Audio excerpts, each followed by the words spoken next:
Hey y'all, What's going on, everybody? I'm Jay, And I'm Chris the Bird Nerd.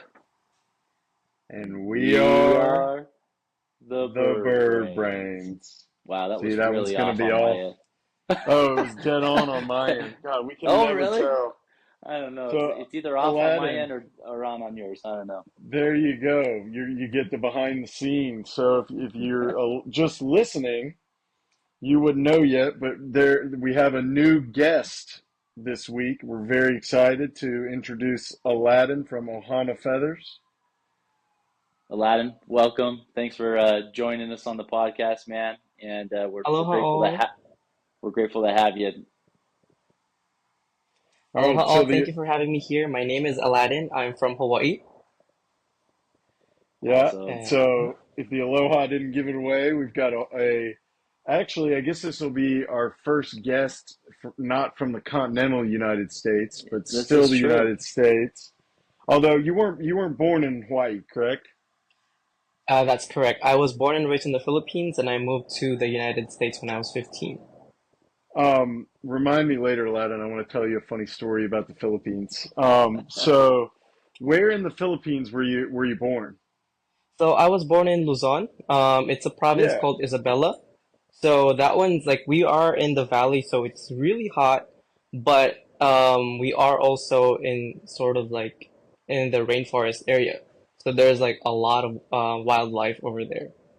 Very Yeah, and cool. so I have one guy that I talked to that his name's Caesar. He's in the Philippines also. He keeps Gouldians, and I was wondering, he keeps pin-tailed parrots. So how did you get into birds? Did you get into birds in the Philippines, or when you moved to Hawaii, or how did that Yeah, work? so I was born at a really young age, and ever since then, we already had birds at home. Okay, I grew up with a hill myna, so that's one of those like really like exotic looking mynas. It's just black with a little bit of like a crown in the back. He only knew how to say bad words. That was my dad's pet. Um, and then that's awesome. we also had an owl, which I don't know what species of owl it was, but we did have an owl. Owl? My Wow. yes, yeah. My grandmother, before my mom was born, she had a rufous hornbill, which is yeah, this was like back in like the 1960s. Yeah, very Yeah, so endangered now, but cool back in the absolutely. day to see that. Yeah. I was gonna say you got Was some it rare wild caught? exotic birds, man. Goodness. Um, Yeah, he it was does. definitely wild caught. She said that they only had to keep it in like what we call like jaula, so it's just a A small cage? cage, but it was never hand fed or anything. It was just kept as a Just pet, and a then they gave it wild fruits. hornbill. Yeah, unfortunately. That's Like so crazy. Zazu from The Lion King. Yeah. That's amazing. Yes, I was Yeah, thinking you'd say, we kept a few quail, because I know they've got some wild quail there, don't they? yes, we do. Yeah. Yeah. Yeah. Very Yeah, cool. and then yeah, after that, I have always lived like my life like alongside birds. There was never a time where I did not have a bird at home. It's either like maybe exotic or just domestic, but my first exotic ones were budgie, which what we call as lovebird in the Philippines, but really it's just budgerigars. Okay, Interesting. so what we would call the parakeet or the budgie, you called lovebirds in the Philippines. We called it lovebirds for a really long time.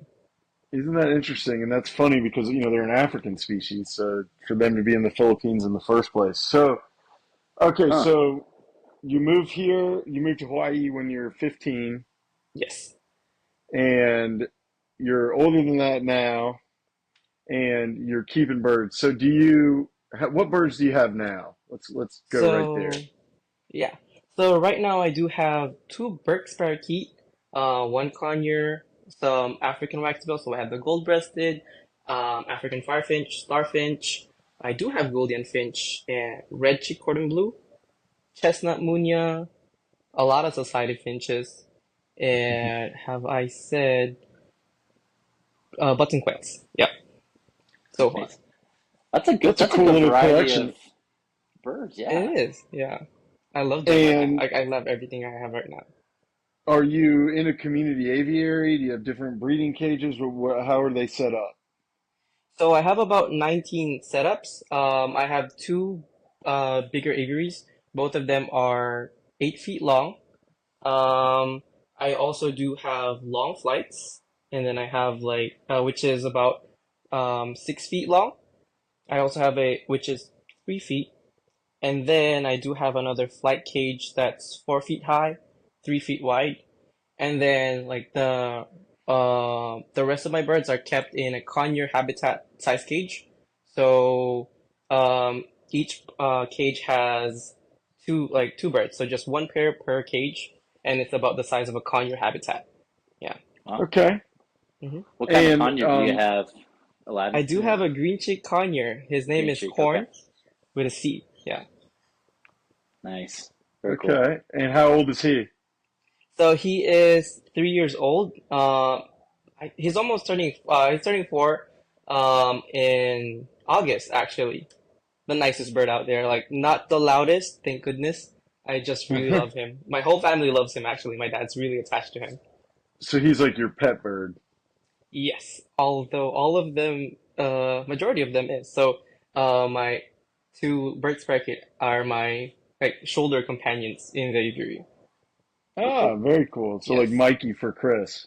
Yeah, that's good. So Yes. I've got a couple hand raised Bork parakeets as well that fly on my shoulder every time. If they're not Oh sitting on a yeah. nest or have chicks, they're on my shoulder or my head. Lollipop See, and pink lemonade. Yes. that's right. Yeah. Yeah. That's right. Yeah. That's funny. So I'm the only one. So obviously I have Einstein, and then Pearl. She'll still my cockatiel. When she's not breeding, she'll still sit on like my daughter and my son's shoulder, or sit on my shoulder. But she's like, I think she's doing it as like a favor. She's like, I don't really like this, but I'll do it because it makes you happy, kind of thing. And then I don't have anyone like if I bring Einstein on my shoulder in the aviary, it just scares the crap out of all my birds because they're like he's like hawk sized, and they're like, "What's the giant thing?" Yeah. Yeah. So I need to tame somebody and have a aviary buddy. Maybe this next I'm getting a male Bork to go with the female that Chris sent me, and I need to tame that bird up a little bit. Maybe I'd like to Yes, have a Yeah. shoulder absolutely. companion. That'd be I sweet. had I have a spice finch. He's actually a great dad for me, but he was hand fed by somebody else. And if you go like this, he'll come down and fly and land on your face and give you a Oh, kiss.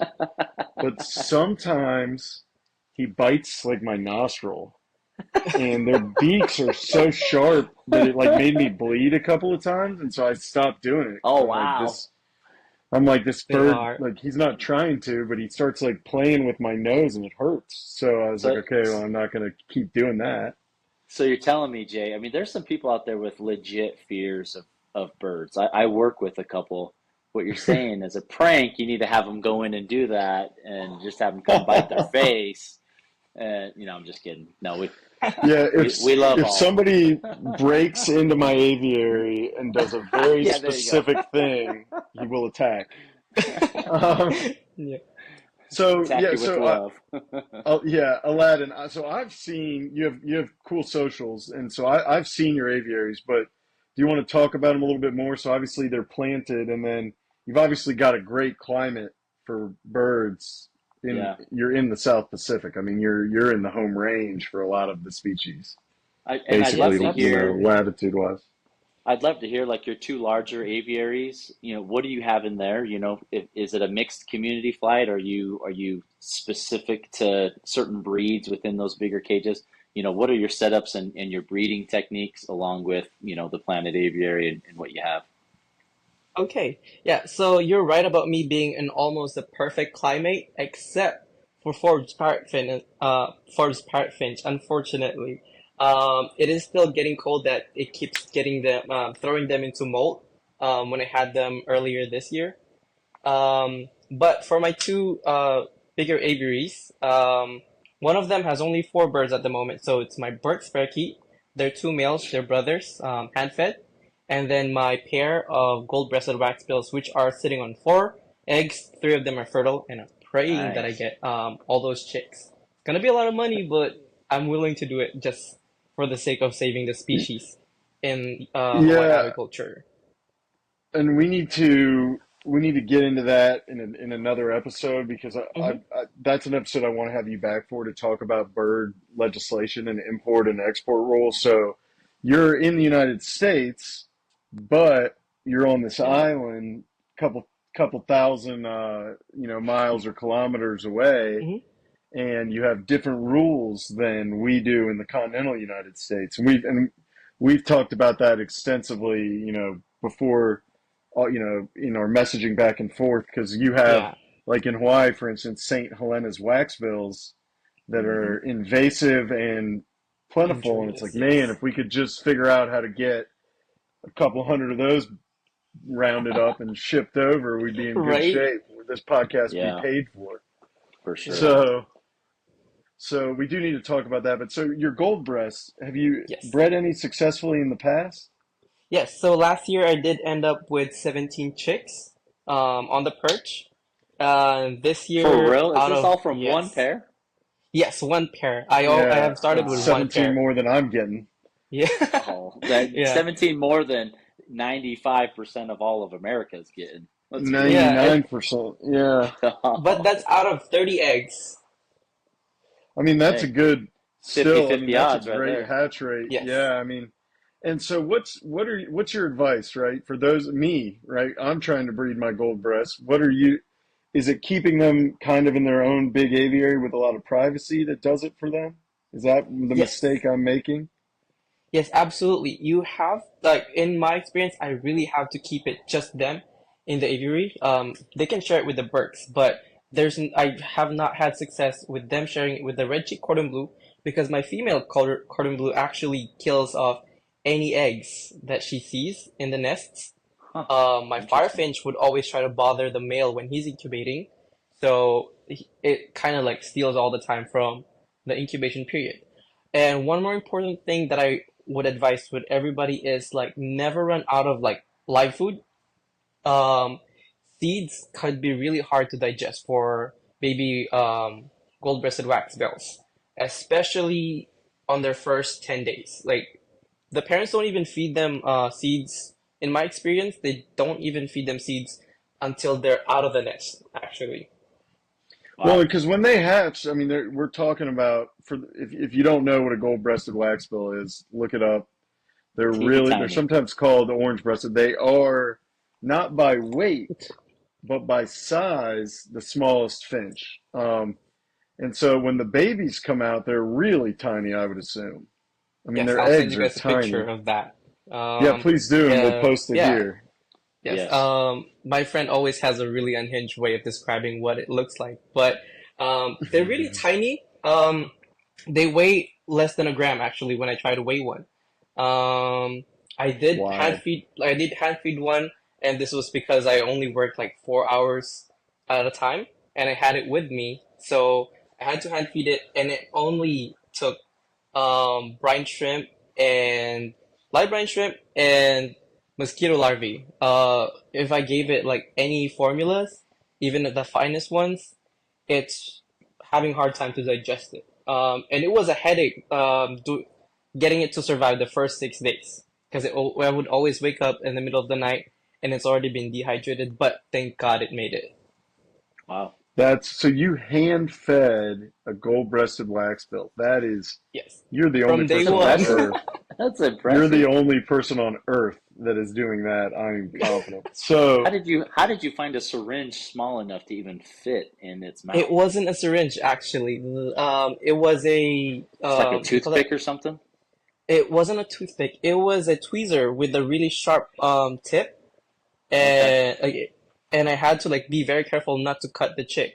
But I would only give it like the brine shrimps or mosquito larvae, nothing else aside from that. so Wow. like one brine strip or one larvae at a time, kind of a thing. Yes, Wow, man, yes, that's incredible. That's impressive. yeah. Yeah. Last So, year on my birthday, I did the same thing too. Like, my friends like threw me a surprise party, and they were all surprised. I was holding this like little cup with like a paper towel and a hand warmer, and they're like, "What are you doing with that?" I'm like, "I'm hand feeding something." And every 15 minutes, it would actually take in up to 20 to 25 brine shrimps because they're all tiny. Yeah, everything you're talking about is like almost microscopic. Yeah, that's Uh-huh. nuts. Like me. So, That's pretty awesome. yeah, so do you have just one pair of the gold breasts? Right now, I actually have three pairs that I can breed together. So they're two successful. So I recently had two. I recently purchased two, like one pair, one proven pair, and then the two babies that they kicked out this year so far is male and female. So I can have three pairs that are actually viable, hopefully. Cool. Okay, Yeah. and you do you breed if I had so I have two pairs of gold breasts that I'd like to Mhm. breed. Would you breed them in the same cage or no, separate cages? Absolutely not. Just Yeah. because they are super feisty, they would chase down even like a canary, Golden Finch, but they would stay away from lavender waxbills, cordon bleu, and blue-faced parrot finch so far. But they would chase anybody, and especially their gold-breasted waxbill. So Even they have when like the a yeah, hierarchy. Interesting. yes, So Okay. even how in do the you have that females. set up, Aladdin? Do you have two separate flights with just your gold breast, or do you do 6 months for one pair and 6 months for the other pair? How do you have that set up? So as soon as the female gold-breasted waxbill starts getting interested in one nest and starts spending the night there, that's when I take out all the other birds except my birds, and then putting them in a different cage. Or I do have two different flight cages, and then my second aviary now. And whichever gold-breasted waxbill has eggs, they're the ones that I allow to stay there, and then so they don't have to compete with with other birds for the live food, especially with my button quails. They're very relentless in trying to get all the brine shrimps and mosquito larvae from my from my dish. And even if I put it up, they're really smart. That sounds So like button quail. Yeah. Hmm. So Aladdin, did you, if I think it might have been today or yesterday, did you just post a video on your Instagram of your red cheek cordon bleus eating brine shrimp in the dish? Yes. Yes, that That's was like yesterday.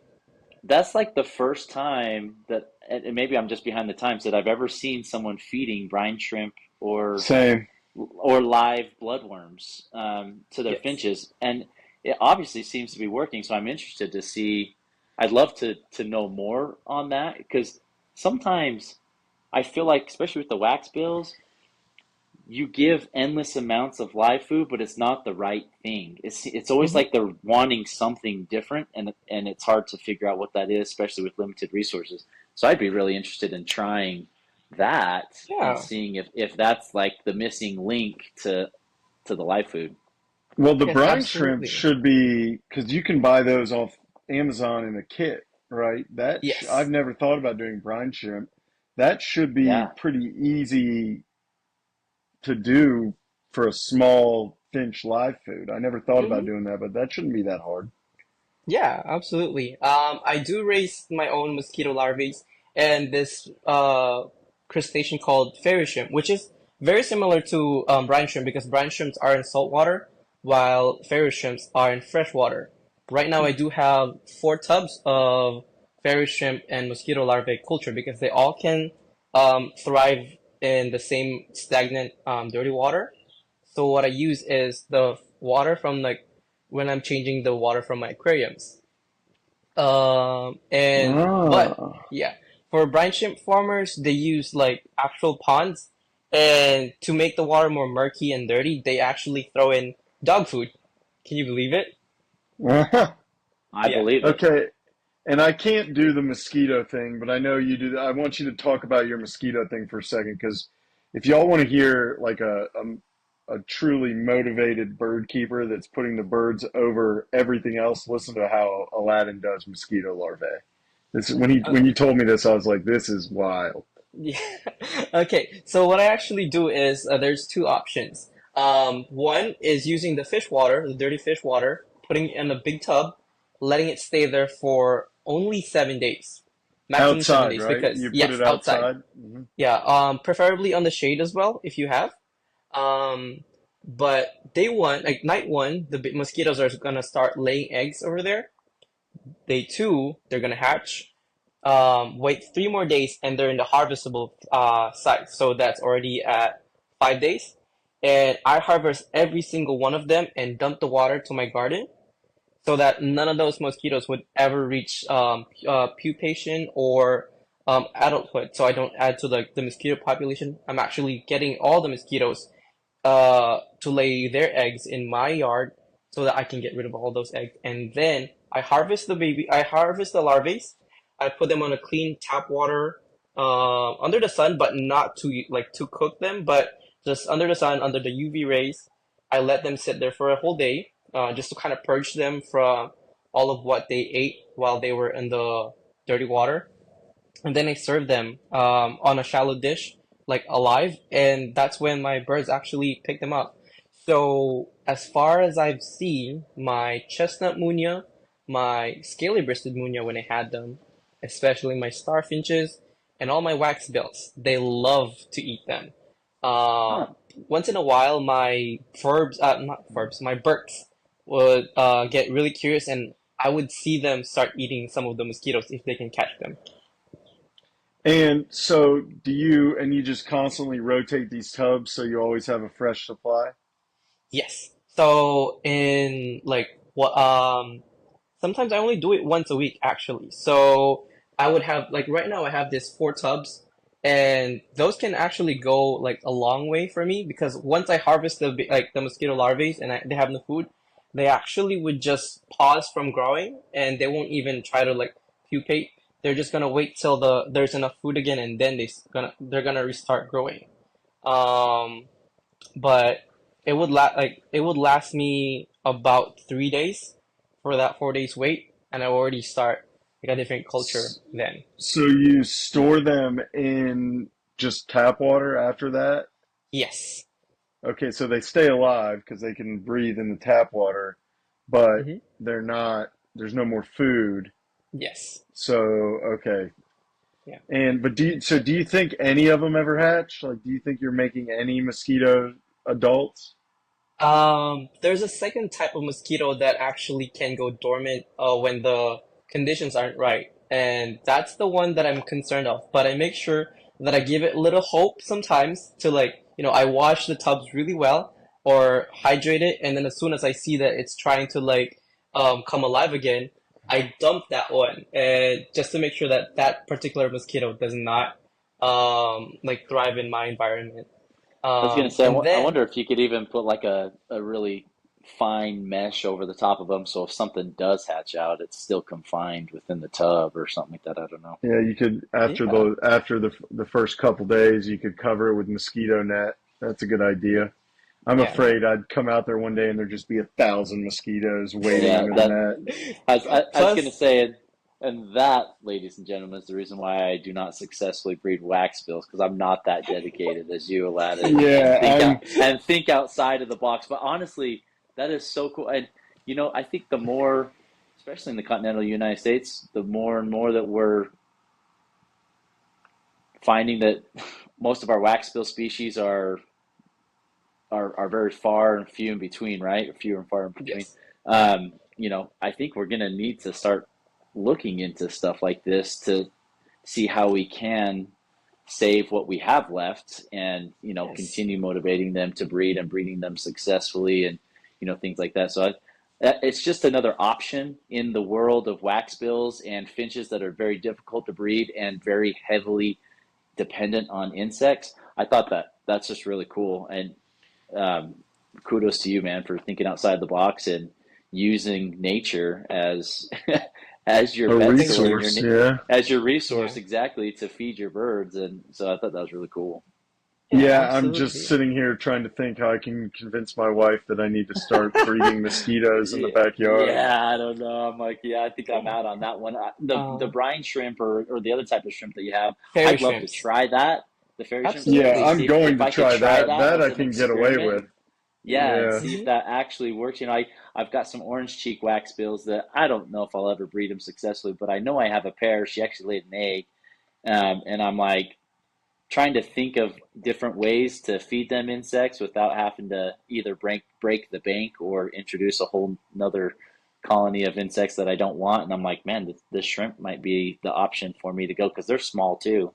Yes. So, And yeah, Um, and I mean, again, you can just order, they have those kits for kids, and you could just order refills, and they can't be yeah. that expensive, and you probably get and once you have a culture going, I uh-huh. can just set up a little brine shrimp tank in my kids' room. They'll be all excited to watch it, and then That's every once in a awesome. while, I can just scoop some out on the daily and feed them in. Yeah, you're making me have all kinds of plans, I Aladdin. know, I know. You're spending money for me. So Yeah. okay, so we've covered gold breasts, red cheek cordon blues. I'm assuming kind of in the same boat. Are you having success with them, or Unfortunately, the only success I've ever had with my red cheek corn and blue is when I had my um, gold-breasted waxbill foster the eggs for me. But even then, that's it only got wild? up. Yes, I know. For both species that don't tolerate nest checks, my gold-breasted waxbills have been very nice to me. Up to the point where it's time for the gold-breasted waxbills to like perch. But unfortunately, I had the parents on the same enclosure, so the dad actually attacked both of them, and I didn't catch it on time. So sad. Oh shoot, that's a Yeah. bummer. Okay, so Hmm. Very cool. um, all right, and then your societies. Obviously, those are easy to breed. Yes. I know you've got the lavender wax bills, right? Do you have lavenders right Yes. now? And are you Yes. breeding So them? I did try to breed them before I left for my vacation. Unfortunately, the female did get egg bound like the same day I came back. So now she's gonna be taking a break. I did give them that whole enclosure, like that planted enclosure that I have. So it's 8 foot long, 6 foot high, 3 feet wide. It's almost like a walk-in Nice. planted aviary. It's like and they had it all to themselves. They had everything they need, but she just got egg bound like the day she was gonna lay her first egg.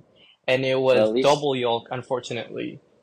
at least you caught it, Mm, and sounds like you Yes. saved her, so which is good. Usually they're not as forgiving, and it's usually too late when you find them. Yeah, that's true. yeah, I I lost a red-billed firefinch hen this year to egg binding, and the egg wasn't even fully developed. I was like, come on. I mean, it was still it just it just killed her. I mean, the stress, but it was so frustrating because like it wasn't even a developed egg yet. Like I was trying to figure out what was wrong, why she died. She seemed fine, and then finally felt the start of an egg, and that was enough. So Yeah. it's tough with them. So yes. Aladdin, I know when we did a podcast earlier, and we had Alex on. You actually had sent over some videos of some of the plants in your aviary, and we talked about planted aviaries. Maybe it was before Alex, I think, Jay. But Mhm. maybe tell us what kind of plants you have in there. I mean, are your aviaries heavily planted? And for those, you'll send me some videos, so we'll post some videos in there to kind of show your aviary setups. Are all of your aviaries planted? Do you have a mix of live and fake plants? Like, how do you have that set up? So all of my aviaries, so both my big aviaries and then my two fly cages are planted. For my first aviary, I have a ficus plant, also known as I forgot what it's called, but it's a ficus plant, which is a no-no for any hookbills actually. But my bird parakeet have not touched it for the 3 years that they've been with me. They know what's up, but it can be toxic. It's I also have calathea or calathea, which is a prayer plant. It's bird safe and there are varieties that are edible. So I have the sweet prayer plant. I also have coleus. Um, Birds out here like to eat them, but they're non-edible to humans. I also have bromeliad and ferns. So that's what I have in Nice. that main aviary.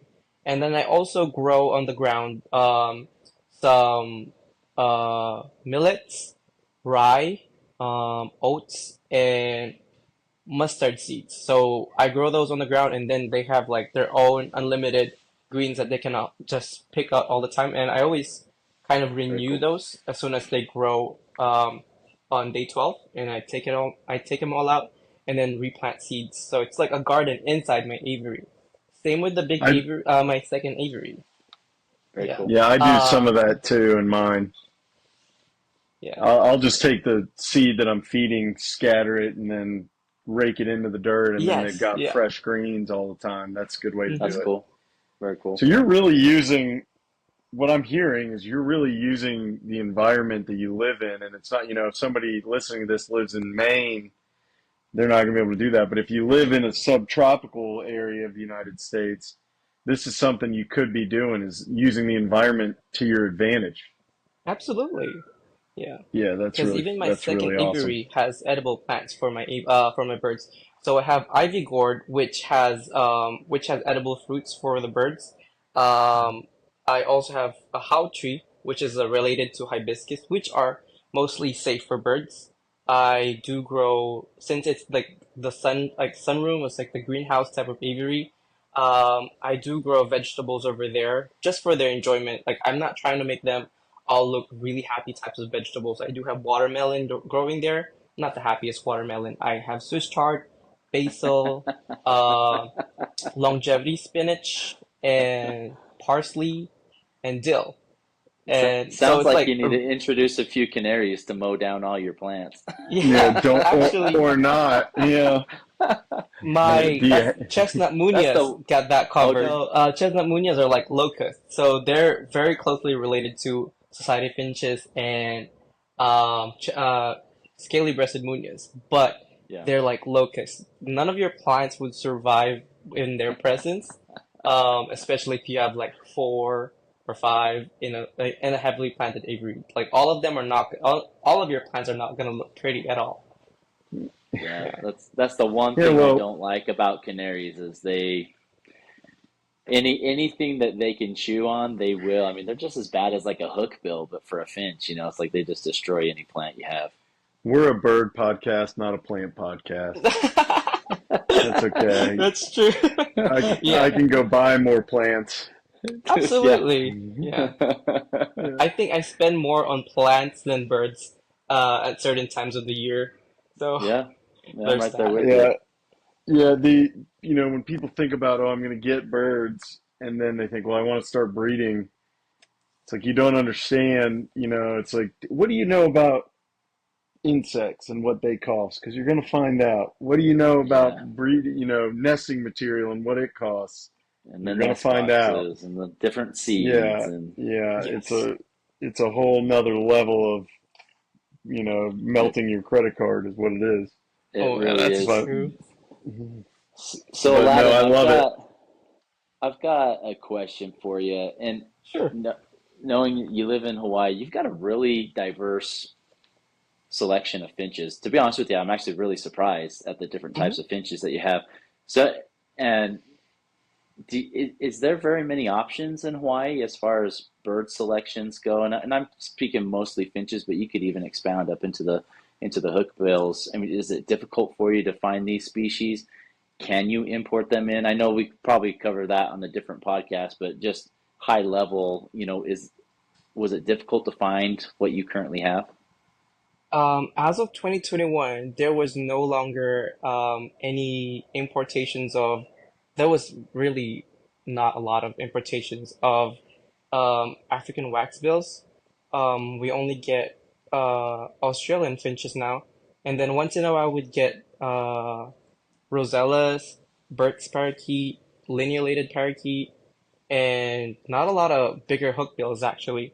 And there's only one pet store, local pet store, that really does all those kinds of importation.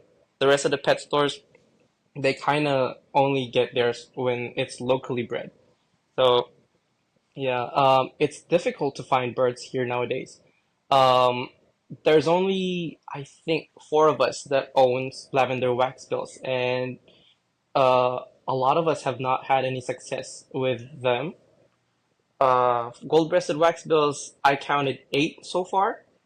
Um, the eighth one being the person that sold all his stocks to the pet store, and I bought one pair out of that stock. Lemon, cordon bleu. There's only four people as well that I know of, Wow. and now there's just local breeders for golden finch, society finch, and red-billed firefinch. Are you guys We able to need trade more of that here. finches within islands? Can you like Um, ship a finch to another island within Hawaii or no? Only if it's not listed as injurious species. Because Okay, they would need the scientific name on the shipping box. But gotcha. I wish that it was as easy as getting it from somebody on the other side of the island because Big Island actually, island of Hawaii has a healthy population of, get this, lavender waxbill, red cheek cordon blue, and Daiboski twin spot. Wow. So I wish I could go there and like, get some, but Like Oh, unfortunately, you're saying wild they have, populations? yeah, they have wild population, invasive. Yeah. yes, Wow. Well, yes, because you don't have Daiboski. snakes, right? No snakes in Hawaii? No, not like there's not a lot. People would Yeah. find them once in a while, but it's not more like people would probably get like one or two each year. But yeah, Yeah, no, there's no like no healthy snakes and population. there's Yeah, very little natural predators, so the finches thrive. Yeah. That's crazy. yeah. I They got to get have out there and the see this. Hawaiian hawk. They just have like Yep, the hawk from Big Island, and that doesn't do much damage for even the invasive species. I bet. Yeah, that's crazy. All We right. need to get some tickets to fly out there, Aladdin, and then we'll Yeah, help you Yeah, catch some of I these got to birds and come bring out them there and back. check please this do, out. please do. Yeah. All right. Well, Yeah. we got to start to wrap this one up, but Aladdin, where can they find you on social media? Okay, thank you. So I only have two social medias for my birds actually. So there's Ohana underscore feathers on Instagram, and then Ohana feathers on YouTube. And feel And free to always reach out to me if you have like bird questions regarding like what birds I keep, how I keep them, how I breed them, how I try to breed them actually, and like whatever you're curious of with the birds in Hawaii, non-native mostly. if you're in Hawaii and you're looking for Mm-hmm. birds, you might be a good guy Yes. to talk to. Yeah, Yes, there you Yeah. go with absolutely. all the Yeah. Hawaiian politeness stuff that I love and don't understand. Um, but no, Jay, yeah, where can they that's find you, man? fantastic. I'm on Facebook, Instagram, Threads, which sucks, YouTube, and Reddit. And if it's either the Javiary or the underscore Javiary. And then what about you, Chris? Yeah, bird nerd all around. So Instagram, Facebook, YouTube, those are the three platforms that I use most often. Bird nerd with the right here. I guess you can see it with the little blue bird. I don't know why I have a parrot on as my logo because I don't really have parrots, but it is what it is. Too late to You change, I got guess. three species of parrots. How many do you I guess need? that's true. Yeah. I mean, this one's like a hyacinth macaw, which is my favorite bird, but I probably will never own. But yeah, so yeah, reach out to me and leave some comments, DM us if you're trying to get a hold of Aladdin and can't. We'll point you in the right direction and vice versa. So help each other out here. Right. And Aladdin, thank you so much for coming on. We're definitely going to have you on again. We have a lot more to Yes, talk ma'am. about, but and I wish maybe one day we'll do like a special like 6 hour roundtable podcast with a bunch of people or something. That'll be Yeah. awesome. That'll be But so cool. I think we got to cut this one off here. But yeah, if you have more questions for Aladdin for his next episode, drop them in the comments. Get in there, mix it up. Yes, Um, please do. and just in general, like I've had a couple people reach out this week, say, "Hey, I've been listening forever," and they shoot me a DM. They start, it's like, man, if you're listening and you want to talk to us, get in the comments. We're gonna respond. We're gonna mix it up in the comments. Absolutely. We love hearing that stuff. Yes, That's how we please. got to know Aladdin. I mean, this is the kind of stuff. If you want to, I don't want to say earn your way onto the podcast, but if you want us to know who you are and talk to you all the time, that's how you start. Is start talking to us. Yes, So we get in are there in the working comments. dads. We are working dads, so be blunt. Hey, man, I'd love to be on your podcast. Sweet, we'll set up a Yeah, we'll figure it out. But yeah, hit the subscribe button, hit the like button, drop a comment. Y'all, it's 2024. Everybody knows what to do by now, but get in the store, buy some merch. If you love us, we'll love you. right? That's how it works. Absolutely. Yes, So, please. Aladdin, thanks again. We'll have you on again soon, and thanks y'all for listening. Yep. See you Salamat guys. and mabuhay. Aloha.